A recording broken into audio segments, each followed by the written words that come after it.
In this concluding part 5, we look at continuous improvement of corporate culture and a best practices compliance This is program. Tom Fox back for our concluding episode, and I'm absolutely thrilled to have with me for this episode Alexander Kosha. Alexander, first of all, welcome and thank you so much for taking the time to visit with me today. It's great to be back, Tom. Thank you for the invitation. Alexander, can you remind our audience of your professional background and current role?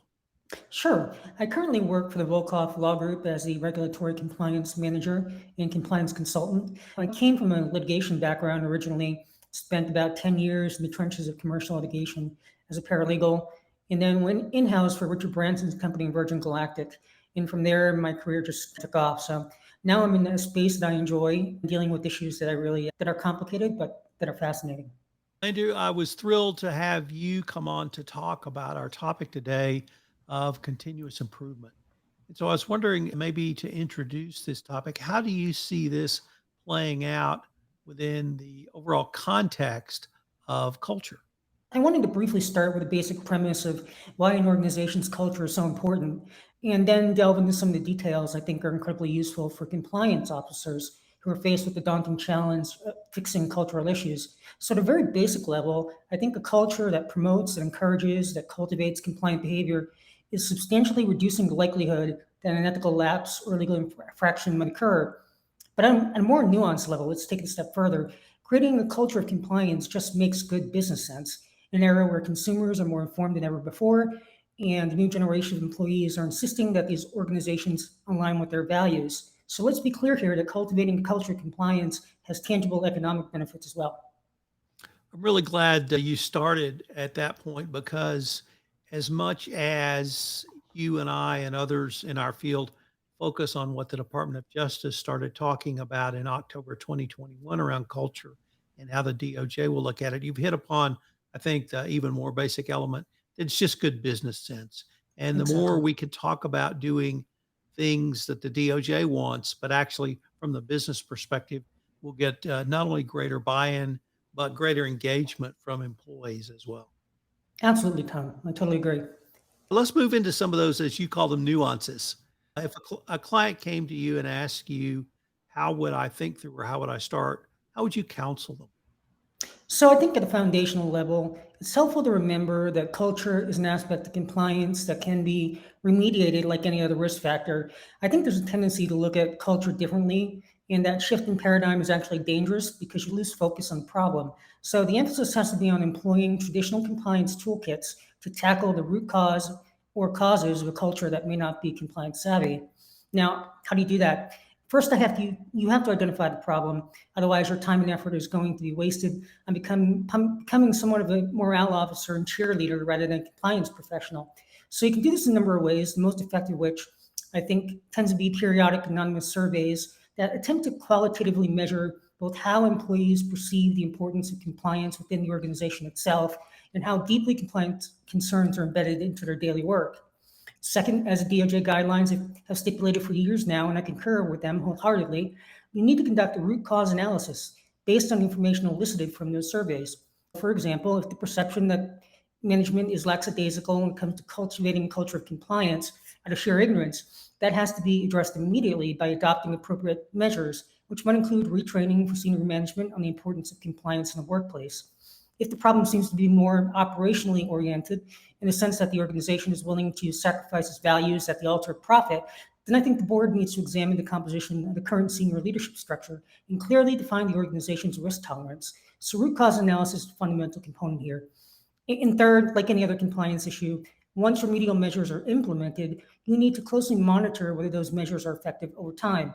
In a hypothetical I previously posed, where sheer ignorance of compliance concerns is the problem, the compliance curriculum itself needs to be overhauled, and there should be an objective assessment of whether employees truly comprehend the material that's being presented via the submission of a quiz or a test.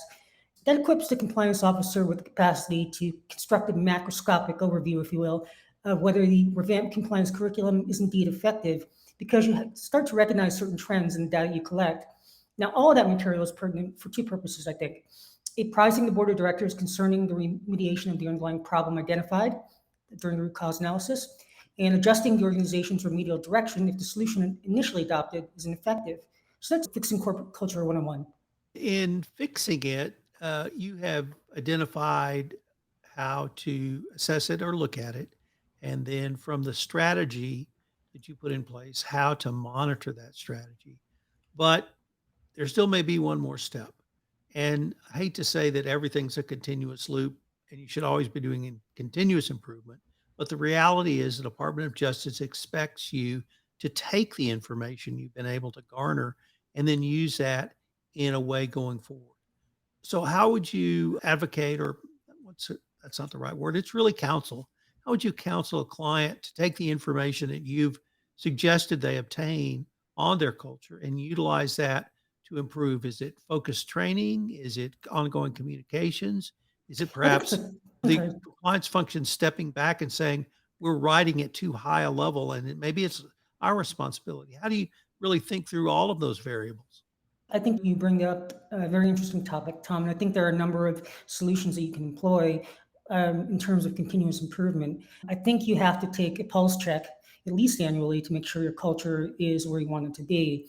That being said, you take the information that you gather from the survey, and you're right, you have to actually operationalize it for it to become effective. I think when you deal with, for instance, a lack of knowledge in a certain training area, and you're seeing that consistently throughout the data you're collecting, you've got to consider whether the underlying curriculum is the problem itself.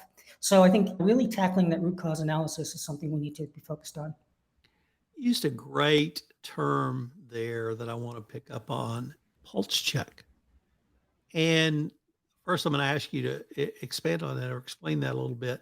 But it strikes me that a pulse check can be literally Alexander picking up the phone and calling people. It can be going down to someone's office and talking to them. It can be a much broader, deeper, wider, and more formal approach. So I was really intrigued by that language. And I have to tell you, I'm probably going to use it going forward. So tell me about Alexander's vision or version of Pulse Check and how a compliance officer can literally use that around culture, but maybe even a much Yeah, no, I think, oh gosh, a pulse check is needed on an annual basis just to make sure you're on target with your culture. Because if you go a couple of years without doing anything, there's the potential that the culture that you built and worked so hard to build in collaboration with others is falling apart and rotting at the foundation. The pulse check is really an annual physical. You go in and you try to figure out if the corporation is healthy from the bottom up. And I think using conventional compliance tactics is the way to approach it. But I also think you pointed out something that was rarely mentioned, and that is that the compliance function can't isolate itself from the organization. So I think the tendency is to put them in the back room and not have them seen. They need to be out there on a day-to-day basis, interacting with the commercial operations team, talking to the salespeople, understanding the business processes so that they have the capacity to recommend improvements. In an earlier podcast, we talked about culture as in all things compliance really start at the top. And if a compliance officer asks you, how can I get my O involved? Are there one or two things that you could suggest they tell the CEO, whether it be a newsletter, whether it be a word about our culture, whether it be our values? How would you suggest that a CEO or others at the top really help emphasize and drive a corporate culture, Alexander? Absolutely. It's paramount that they do. And I think approaching the issue with the CEO involves a multifaceted kind of attack, if you will. And I think mentioning or reinforcing the organization's values is part of it. But I also think that pointing out that compliance adds to the bottom line rather than detract from it. We know that empirically is important to mention as well. I think it's a combination of factors that you need to utilize. So when you now have set up your protocol where you've assessed your culture, you have put together a strategy, you are monitoring that strategy, you've used that strategy, excuse me, you've used the information and data you receive from the monitoring to move towards what we call continuous improvement. We've now started the pulse check, where at That's regular exactly. intervals, whether it's 90 days, 180 days, or a year, you're taking the pulse of employees. You started off this podcast, Alexander, by talking about a root cause analysis. If even at the continuous improvement phase, you find that you're not getting the results you want, can you still go back and do another root cause analysis? Absolutely. It's never too late to revisit that initial root cause analysis. And you might find that the initial root cause analysis was deficient for any number of reasons. So you really want to, in the continuous improvement stage, you want to identify whether or not the remedial effort is being effective. And if it's not, then you may have to revisit the original root cause analysis. Do you feel like a compliance function should be competent to do a root cause analysis, or would you suggest other corporate disciplines to help, such as internal audit, perhaps HR or others?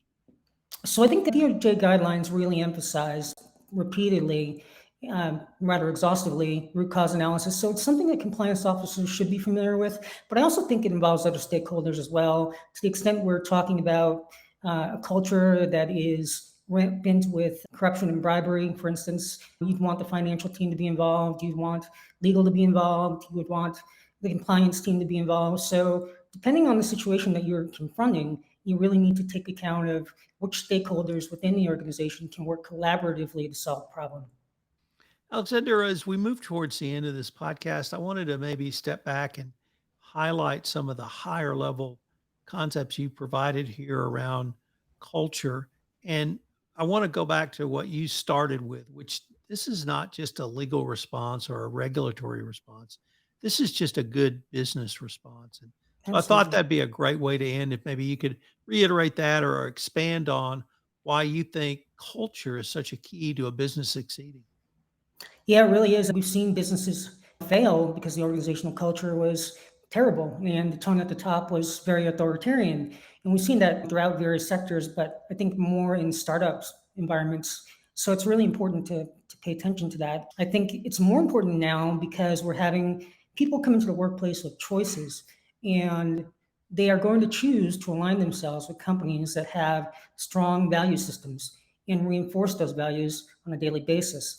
I think social consciousness plays a real role in that. So I think as we progress, if you will, it's really important to it's really important to consider those kinds of things.